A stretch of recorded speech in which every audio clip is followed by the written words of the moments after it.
जंग से किसी का भला नहीं हो सकता, ये बात पूरी दुनिया जानती है। इस एक हफ्ते से भी कम वक्त में इजरायल और फिलिस्तीन दोनों ने ही अपने कई जवानों को खो दिया और यही हम आपको आंकड़ों की मदद से बताते हैं कि आखिर दोनों तरफ नुकसान कितना हुआ है। जवानों की मौत हुई है, आम लोगों की मौत हुई है, दोनों ही तरफ ये नुकसान हुआ है क्योंकि दोनों तरफ से लगातार वहां पर जो अटैक है वो जारी है। आंकड़ों के जरिए हम आपको बताएंगे कि आखिर ये युद्ध इतना भीषण क्यों कहा जा रहा है और अभी भी इसके रुकने के जो आसार है वो फिलहाल नजर नहीं आ रहे हैं। युद्ध दिन पर दिन और भी भीषण होता जा रहा है, लगातार रॉकेट्स दागे जा रहे हैं। अब आपको हम आंकड़े बता देते हैं। दरअसल देखिए, इजरायल की बात करें तो यहाँ पर 900 लोगों की मौत हो चुकी है, जख्मी लोगों की संख्या 2600 से ज्यादा बताई जा रही है। फिलिस्तीन की बात करें तो मौत का आंकड़ा जो है वो 850 के पार जा चुका है और जख्मी लोगों की संख्या यहाँ देखिए 4360 से ऊपर पहुंच चुकी है। दोनों ही तरफ किस तरीके से नुकसान हुआ है। इसके अलावा गाजा पट्टी की बात करें तो 705 लोगों की मौत और 4000 लोगों के जख्मी होने का दावा किया जा रहा है, जो आंकड़े सामने आए हैं।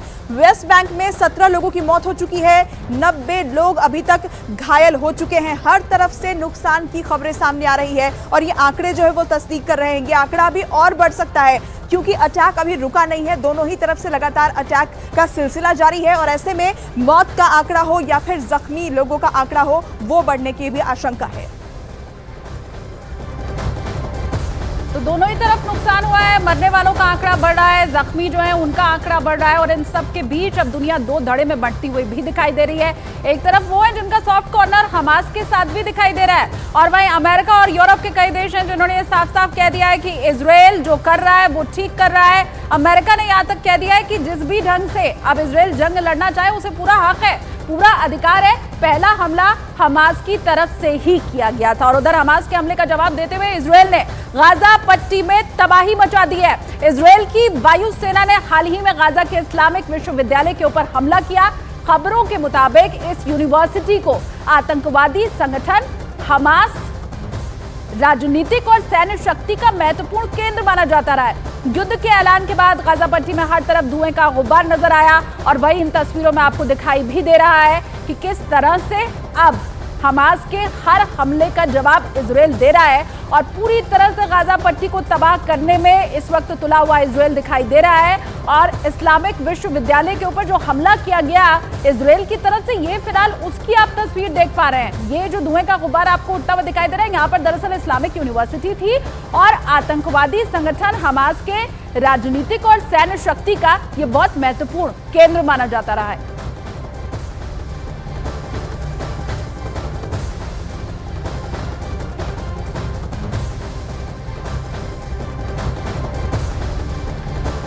और इजराइल पर हमास के हमले का जो वीडियो है वो सामने आ चुका है। इजरायली म्यूजिक फेस्टिवल पर हमास ने किस तरह से हमला किया था वीडियो में साफ तौर पर दिखाई दे रहा है। हमास के लड़ाकों ने 3 तरफ से घेर कर म्यूजिकल फेस्टिवल में 250 से ज्यादा लोगों को मौत के घाट उतार दिया था। ये सभी लोग एक जगह पर इकट्ठा हुए थे म्यूजिक फेस्टिवल के लिए। शनिवार की तारीख का ये वीडियो है, यानी कि 7 अक्टूबर का।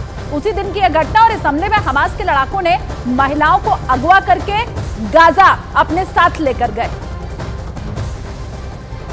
इजराइल और गाजा बॉर्डर से लगातार हम युद्ध की रिपोर्टिंग कर रहे हैं और हर वो कहानी आप तक ला रहे हैं जो न्यूज़ 18 इंडिया, देश का नंबर 1 न्यूज़ चैनल, आपके सामने रख सकता है। मैं नीरज कुमार आपको वो कहानी बताने जा रहे हैं जो भारतीय मूल की एक महिला, उनके बेटे हैं डोर, ये डोर हैं हमारे साथ। म्यूजिक फेस्टिवल, रेम एक शहर है, यहाँ से छोटा सा शहर है, वहाँ एक म्यूजिक फेस्टिवल पार्टी थी यहूदियों की जो कि गाजा पट्टी से नज़दीक था। और 7 अक्टूबर को जब हमास ने हमला किया तब वहाँ म्यूजिक फेस्टिवल पे भी वो लड़ाके पहुँच गए। मिसाइल से हमला तो हो ही रहा था, लेकिन सुबह में उस म्यूजिक फेस्टिवल में हजारों यहूदियों पर हमला किया गया और 200 से अधिक लोगों को मार दिया गया। लेकिन डोर वहीं थे, इनकी महिला मित्र भी थी, वो भी थी इनके साथ और इनके कई दोस्त थे। और ये वो कार है, डोर अगर आज हमारे बीच जीवित हैं तो इसलिए क्योंकि उनके साथ ये कार थी और बहुत हिम्मत दिखाई। 9 घंटे तक आप पूरा दिखाइए कार करम। आप ये कार है, डोर काम करते हैं, उनका ये सामान इस गाड़ी में रहता है और उस म्यूजिक फेस्टिवल में अपने काम की वजह से भी थे, इनका एक स्टॉल लगा था। ये भारतीय मूल के पिता से हैं और यहूदी परिवार है, यहाँ बहुत एकजुट है, खासकर इस शहर में जिस पर सबसे ज़्यादा हमला हो रहा है, आपके शहर में यहाँ एश्केलॉन। Yes, Ashkelon. तो आप देख सकते हैं डोर और उनकी गर्लफ्रेंड लाली और इनके फ्रेंड्स अगर जीवित हैं तो इस वजह से कि इन्होंने हिम्मत जुटाया, अपनी गाड़ी तक पहुंचे।